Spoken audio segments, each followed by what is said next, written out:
오늘 본 말씀은 예수님과 니고데모가 대화를 나누는 장면이 기록되어 있습니다. 요한복음 3장 1절에서는 니고데모를 가리켜서 바리새인이면서 유대인의 지도자라고 소개합니다. 여러분, 성경에서 바리새인은 어떤 사람으로 등장합니까? 예수님께서 공생의 시절을 지내실 때에 그들은 주로 주님을 대적했습니다. 주님을 비난했고 박해하는 일을 서슴지 않았던 그러한 사람들이 바리새인들이었습니다.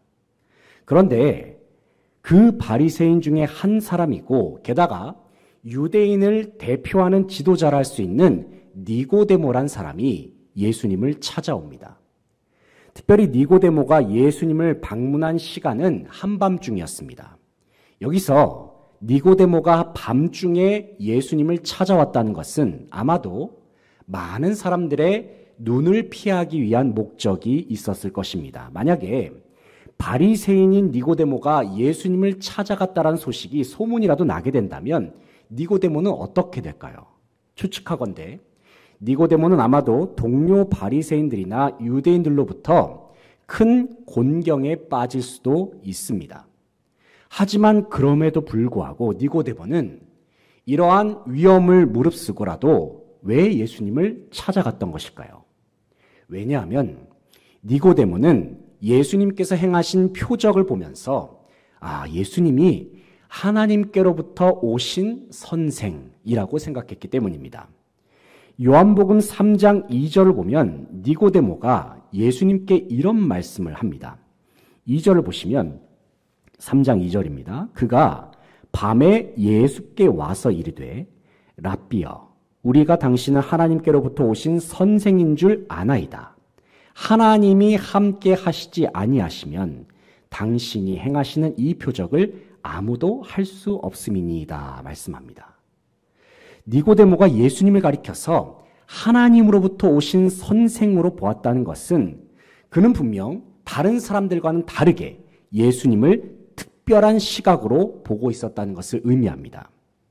아직 니고데모는 예수님이 누구신지 정확하게 알지는 못했습니다. 하지만 니고데모는 예수님의 표적을 보았을 때에 다른 바리새인들이나 유대 종교 지도자들과는 다른 마음을 품고 있었습니다. 이러한 모습을 통해서 우리는 니고데모가 예수님께 열린 마음을 가지고 있었구나 이 사실을 알 수가 있습니다.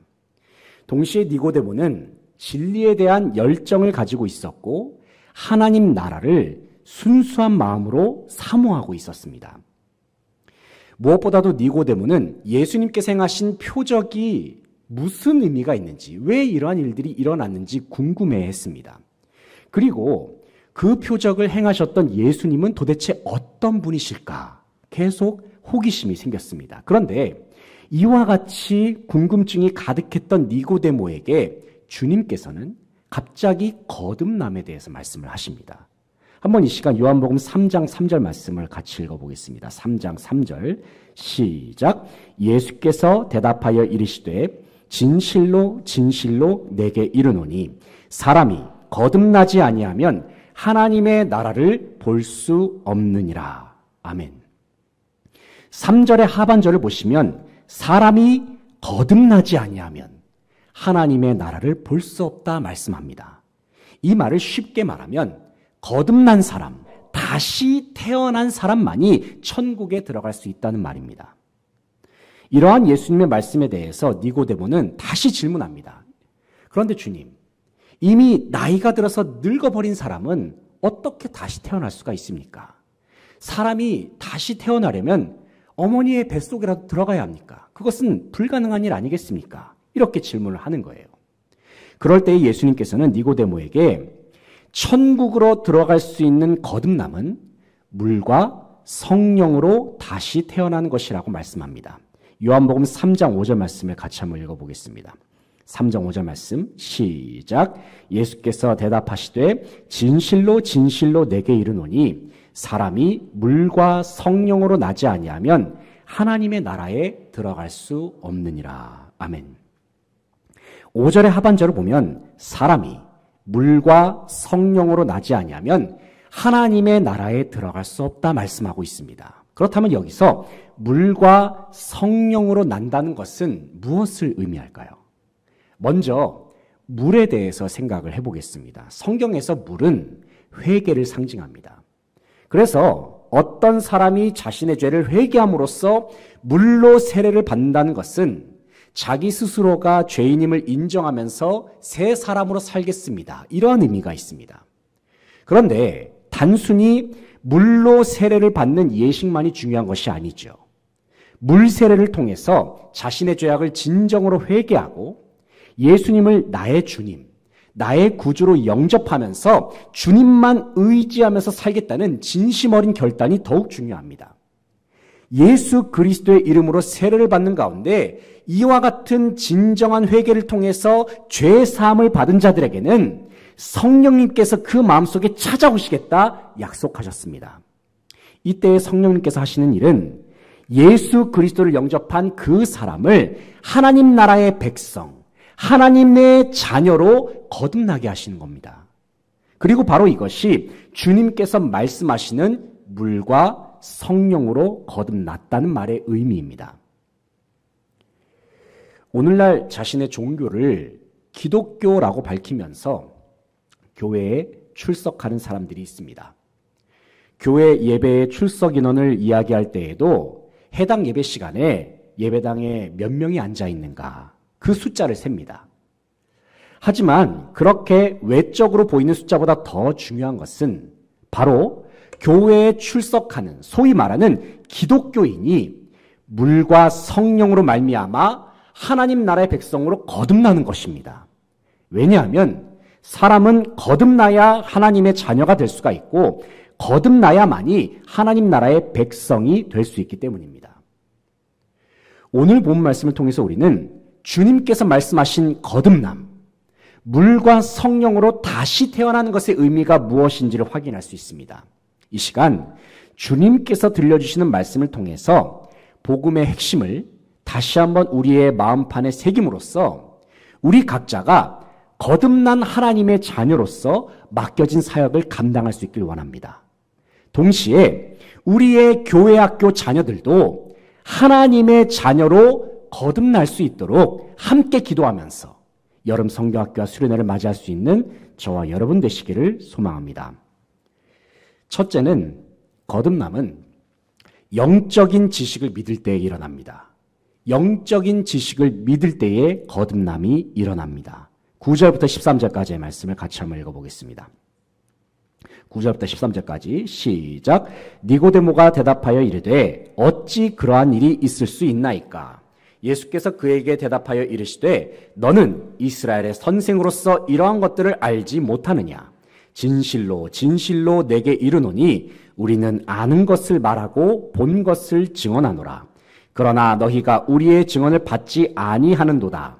내가 땅의 일을 말하여도 너희가 믿지 아니하거든. 하물며 하늘의 일을 말하면 어떻게 믿겠느냐? 하늘에서 내려온 자, 곧 인자 외에는 하늘에 올라간 자가 없느니라. 아멘. 9절에서 니고데모는 예수님께서 설명하신 거듭남이 어떻게 일어날 수 있는지 질문합니다. 그런데 이러한 니고데모의 질문에 대해서 예수님께서는 오히려 거듭남에 대해서 잘 이해하지 못하는 니고데모를 책망하십니다. 10절의 하반절을 보시면 주님께서는 니고데모에게 이렇게 말씀하십니다. 너는 이스라엘의 선생으로서 이러한 것들을 알지 못하느냐? 주님께서 책망하십니다. 이 말씀은 니고데모는 이스라엘의 선생의 위치에 있는 사람인데, 다시 말해서 율법에 대해서 잘 알 수밖에 없는 그러한 위치에 있는 사람이라는 것을 주님께서 강조하시는 겁니다. 하지만 아이러니하게도 니고데모는 율법을 많이 알고 있었음에도 정작 그 의미에 대해서는 잘 모르고 있었습니다. 왜냐하면 니고데모가 알고 있던 율법은 단순히 머리에만 머물러 있던 지식에 불과했기 때문입니다. 이미 하나님께서는 오래전부터 구약의 여러 말씀들을 통해서 물과 성령을 통해서 일어나는 영적 거듭남에 관한 말씀을 전해주셨습니다. 구약 성경 에스겔서 36장 25절부터 28절까지의 말씀을 보면은 하나님께서는 이미 구약 성경에서 물과 성령으로 말미암는 거듭남에 관하여 다음과 같이 말씀하십니다. 36장 25절부터 28절까지의 말씀 같이 읽겠습니다. 시작. 맑은 물을 너희에게 뿌려서 너희로 정결하게 하되 곧 너희 모든 더러운 것에서와 모든 우상 숭배에서 너희를 정결하게 할 것이며 또 새 영을 너희 속에 두고 새 마음을 너희에게 주되 너희 육신에서 굳은 마음을 제거하고 부드러운 마음을 줄 것이며 또 내 영을 너희 속에 두어 너희로 내 율례를 행하게 하리니 너희가 내 율례를 지켜 행할지라. 내가 너희 조상들에게 준 땅에서 너희가 거주하면서 내 백성이 되고 나는 너희 하나님이 되리라. 아멘. 방금 읽은 말씀에서 하나님께서는 맑은 물로 자기 백성의 죄악을 정결케 하시겠다 말씀합니다. 또 하나님께서는 주님의 영이신 성령을 자기 백성의 마음에 두셔서 그들의 마음을 부드럽게 하시겠다. 부드러운 마음을 주셔서 하나님의 말씀을 준행하게 하시겠다. 내 힘과 내 노력으로 하나님의 말씀을 준행하는 것이 아니라 하나님께서 주신 성령을 통해서 말씀을 지키게끔 하시겠다 말씀하셨습니다. 이 말씀이 의미하는 바는 내 힘과 내 노력으로 율법을 지키는 것은 더 이상 불가능하단 말입니다. 애초에 불가능하단 말씀입니다. 이미 구약에서 이스라엘의 모습을 통해서 우리는 목격하지 않았습니까? 그렇다면 어떤 사람이 주님께서 인정하시는 진정한 하나님의 백성일까요? 이미 하나님께서 구약에서도 말씀하셨고 오늘 본문에서 주님께서 말씀하신 것처럼 오직 물과 성령으로 거듭난 사람만이 진정한 하나님의 백성이라고 말할 수 있습니다. 하지만 당시 유대인들은 이미 구약에 계시되었던 물과 성령으로 거듭나는 일에 대해서 제대로 이해하지 못하고 있었습니다. 그들은 여전히 자기들 스스로가 아브라함의 혈통을 이어받았으니까 우리만이 이스라엘이다. 우리만이 하나님의 백성이라는 선민의식에 사로잡혀 있었습니다. 하지만 그러한 선민의식은 예수님께서 말씀하신 영적인 거듭남과는 아무런 상관이 없었습니다. 오히려 그 선민의식은 그들로 하여금 하나님의 백성으로 살아가는데 커다란 방해 요소가 될 뿐이었습니다. 본문 11절부터 13절까지의 말씀을 보면은 영적인 지식에 대해서 무관심하고 무지했던 니고데모와 유대인들에 대해서 주님께서는 다음과 같이 말씀하십니다. 오늘 본 말씀 요한복음 다시 돌아가서요. 요한복음 3장 11절부터 13절까지 말씀 화면을 보여주시죠. 본문 11절부터 13절까지 말씀을 같이 한번 읽어보겠습니다. 시작. 진실로 진실로 내게 이르노니 우리는 아는 것을 말하고 본 것을 증언하노라. 그러나 너희가 우리의 증언을 받지 아니하는도다. 내가 땅의 일을 말하여도 너희가 믿지 아니하거든 하물며 하늘의 일을 말하면 어떻게 믿겠느냐. 하늘에서 내려온 자 곧 인자 외에는 하늘에 올라간 자가 없느니라. 아멘. 방금 읽은 말씀에서 예수님께서는 주님 자신을 가리켜서 하늘에서 내려오신 분이라고 소개하고 있습니다.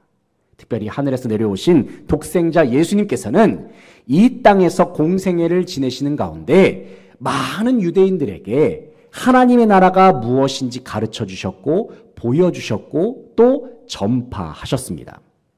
하지만 유대인들은 주님께서 말씀하신 영적인 지식, 즉 거듭남에 관한 복음을 들으려고 하지 않았습니다. 그 결과 그들은 하나님 나라와 더욱 멀어질 수밖에 없었습니다. 그리고 그들은 하나님께서 말씀하신 거듭남과는 더욱 상관이 없는 삶을 살 수밖에 없었습니다. 사랑하는 성도 여러분, 우리로 하여금 하나님 나라의 백성이 되게 하고 주님의 자녀가 되게 하는 거듭남은 어떻게 일어날까요? 진정한 거듭남은 참된 영적 지식인 복음을 들음으로 말미암아 생겨납니다. 로마서 10장 17절 말씀을 보면은 그러므로 믿음은 들음에서 나며 들음은 그리스도의 말씀으로 말미암았느니라 말씀합니다. 거듭남은 영적인 지식, 즉 예수 그리스도의 복음을 듣고 믿을 때에 주어진다는 사실을 기억하면서 온 세상에 그리고 우리의 다음 세대들에게 예수 그리스도의 복음을 들려줄 수 있는 저와 여러분 되시기를 소망합니다. 둘째로 거듭남은 십자가에 달리신 예수 그리스도를 바라볼 때에 일어납니다. 14절 15절 말씀 같이 한번 읽어보겠습니다. 14절 15절 시작. 모세가 광야에서 뱀을 든 것 같이 인자도 들려야 하리니 이는 그를 믿는 자마다 영생을 얻게 하려 하심이라. 아멘. 14절 15절을 보면 모세가 광야에서 뱀을 든 것 같이 인자도 들려야 하리니 이는 그를 믿는 자마다 영생을 얻게 하려 하심이니라 말씀하고 있습니다. 방금 읽은 말씀은 예수님께서 니고데모에게 거듭남을 경험할 수 있는 방법에 관해서 말씀하신 내용입니다. 여기서 주님께서는 거듭남의 방법을 말씀하실 때에 먼저는 민수기 21장에 나와 있는 광야의 노뱀에 관해서 말씀하십니다. 그 옛날 이스라엘 백성들이 출애굽해서 광야길을 행진했을 때의 일입니다. 당시 이스라엘은 광야에서 치열한 싸움을 벌이면서 약속의 땅으로 행진하고 있었습니다. 분명 그들의 광야 생활에는 하나님께서 늘 함께 하셨고 주님은 언제나 그들의 모든 필요를 공급하셨죠. 하지만 민수기 21장을 보면 이스라엘 백성들은 자신들의 눈앞에 놓여있는 척박한 광야의 현실을 보면서 하나님을 원망하고 또 지도자였던 모세를 원망했습니다. 사실 이스라엘이 광야 생활을 하면서 하나님을 원망했던 일은 한두 번이 아니었죠. 이스라엘이 하나님을 원망했던 그 이유가 무엇일까요? 첫 번째 이유로는 그들의 불신앙 때문이었습니다. 그리고 두 번째 이유로는 힘든 현실로 말미암는 분노, 짜증, 반항심 때문이었을 것입니다. 이때 하나님께서는 주님과 모세를 원망했던 이스라엘에게 불뱀을 보내셔서 그들의 죄악을 심판하십니다. 이로 말미암아 수많은 사람들이 불뱀에 물려서 광야에서 목숨을 잃게 됩니다. 이때 모세는 하나님께 기도합니다. 백성들을 살려주십시오. 하나님, 불쌍히 여겨주십시오. 그래서 백성들을 공격하는 불뱀이 물러가게 해달라고 하나님 앞에 간절하게 기도합니다. 하나님께서 모세의 기도를 들으셨습니다. 하나님은 모세에게 불뱀의 모형을 만들라. 그리고 그 모형을 장대 위에 높이 달라 지시하십니다. 모세는 하나님의 명령에 순종해서 놋으로 불뱀 모형을 만들어서 장대 위에 높이 달죠. 그런데 그때부터 놀라운 일이 벌어집니다. 그것은 불뱀에 물렸던 사람들 중에서 장대에 달린 놋뱀 모형을 쳐다본 사람들은 모두 다 살아난 겁니다.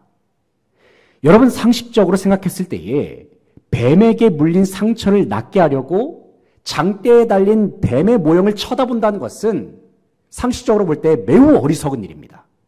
하지만 우리가 생각했을 때에 아무리 비상식적인 일이라 할지라도 그 방식이 하나님께서 정하신 구원의 방법이라면, 하나님께서 정하신 회복의 유일한 길이라고 한다면 누구든 그 말씀에 순종할 때야만이 진정한 구원과 회복을 경험할 수 있습니다. 뱀에게 물린 사람들이 살 수 있는 방법은 장대에 달린 놋뱀을 쳐다보는 것입니다. 왜냐하면 그것이 하나님께서 정하신 방법이기 때문입니다.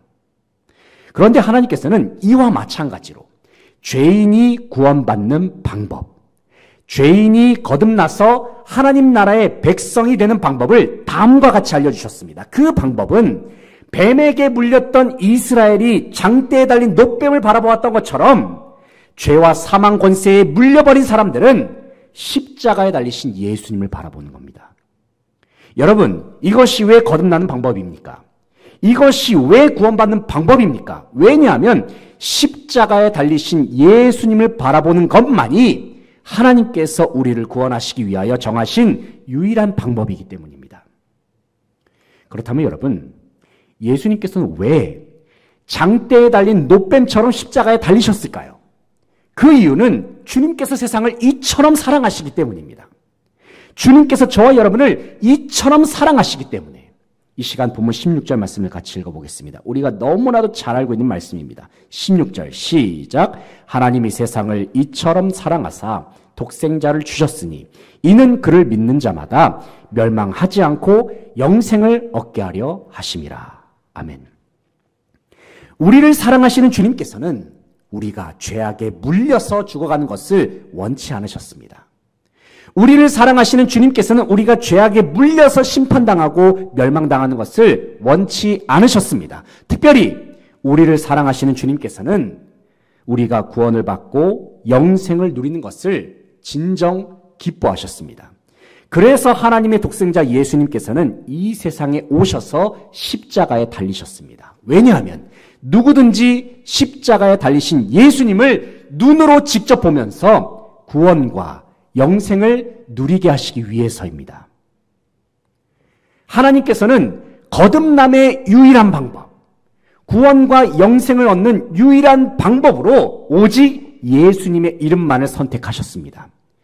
요한복음 14장 6절을 보면 예수님께서는 주님 자신을 가리켜서 내가 곧 길이요 진리요 생명이니 나로 말미암지 않고는 아버지께로 올 자가 없느니라 말씀하셨습니다. 또 사도행전 4장 12절을 보면 사도 베드로는 공회 앞에서 예수님의 이름을 이렇게 증거합니다. 다른 이로서는 구원을 받을 수 없나니 천하 사람 중에 구원을 받을 만한 다른 이름을 우리에게 주신 일이 없음이라 하였더라 말씀하고 있습니다.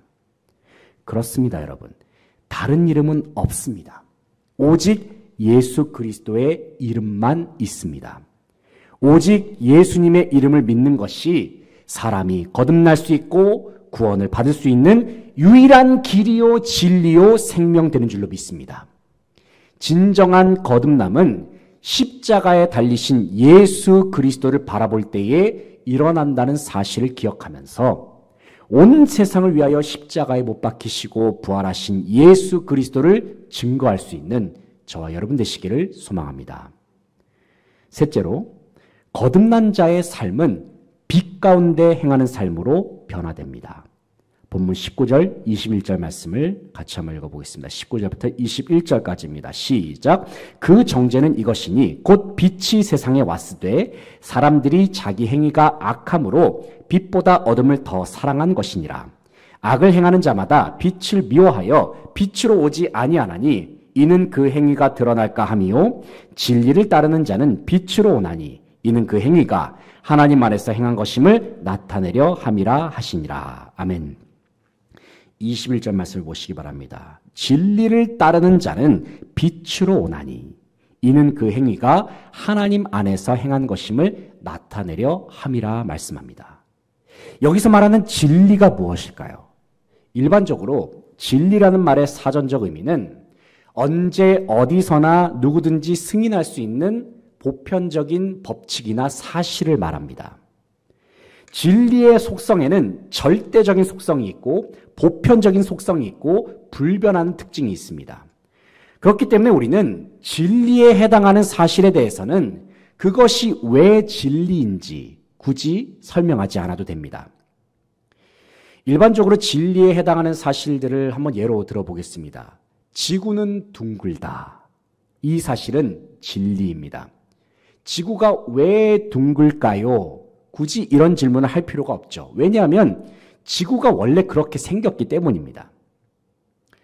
또 한 가지 예를 들면은 생물이 숨을 쉬기 위해서는 공기가 필요합니다. 이 사실도 마찬가지로 진리입니다. 왜냐하면 모든 생물은 그렇게 살아가기 때문입니다. 그렇게 창조되었기 때문이죠.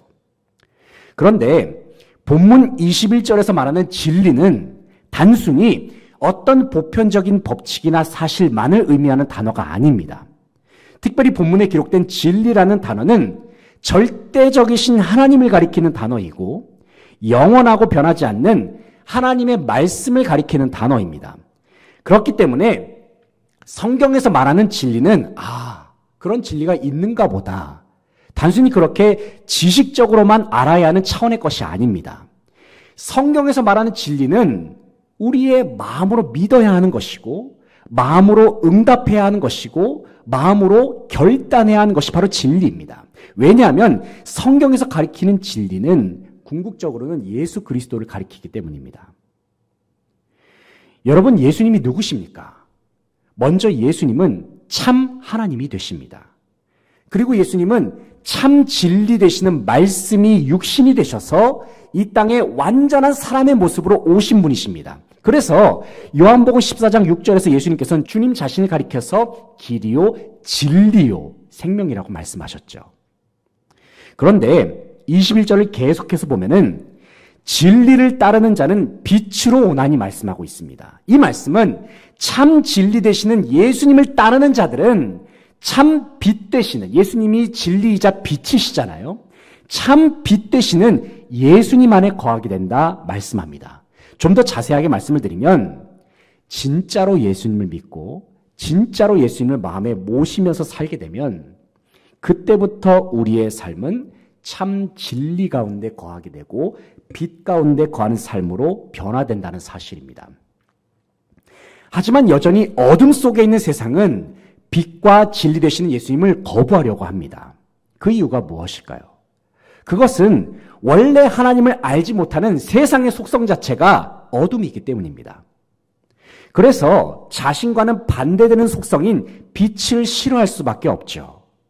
왜냐하면 빛이 찾아오면은 어둠은 어떻게 됩니까? 자연스럽게 사라질 수밖에 없습니다. 본문 19절, 20절 말씀을 보면은 예수님께서는 세상이 빛 되시는 주님을 거부하는 이유를 가리켜서 다음과 같이 말씀하고 있습니다. 본문 19절, 20절 말씀 같이 한번 읽어보겠습니다.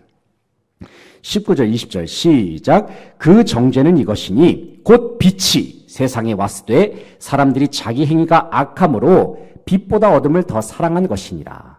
악을 행하는 자마다 빛을 미워하여 빛으로 오지 아니하나니 이는 그 행위가 드러날까 함이요. 아멘. 방금 읽은 말씀에서 우리는 세상이 빛으로 오신 예수님을 거부하는 이유가 무엇인가 그 이유를 알 수가 있습니다. 왜냐하면 그동안 어둠 속에서 저질렀던 자신들의 죄악이 빛으로 말미암아 드러날까 봐 두렵기 때문입니다. 행여나 자신들의 죄가 빛 가운데 드러나게 되면 그 죄악으로 말미암아 하나님께 심판을 받을까 봐, 멸망을 당할까 봐 두렵기 때문에 그들은 계속해서 빛을 거부하고 있는 것이죠. 계속해서 죄악을 숨기려고 하니까, 어둠 속에 숨기려고 하니까. 하지만 주님께서는 말씀하십니다. 오히려 빛 대신 주님 앞에서 모든 어둠이 드러나고 모든 죄악이 드러난 것이 구원의 시작이라고 말씀하십니다. 그리고 주님께서 이 세상에 빛으로 임하신 이유는 죄악과 어둠이 가득한 이 세상을 심판하러 오신 것이 아니라 오히려 세상을 구원하시기 위해서 이 세상에 오셨다 말씀합니다. 17절, 18절 말씀 같이 한번 읽어보겠습니다. 17절, 18절 시작. 하나님이 그 아들을 세상에 보내신 것은 세상을 심판하려 하심이 아니요 그로 말미암아 세상이 구원을 받게 하려 하심이라. 그를 믿는 자는 심판을 받지 아니하는 것이요 믿지 아니하는 자는 하나님의 독생자 이름을 믿지 아니함으로 벌써 심판을 받은 것이니라. 아멘. 사랑하는 성도 여러분, 하나님께서 독생자 예수 그리스도를 이 세상에 보내신 이유는 세상이 구원을 받게 하시기 위해서입니다.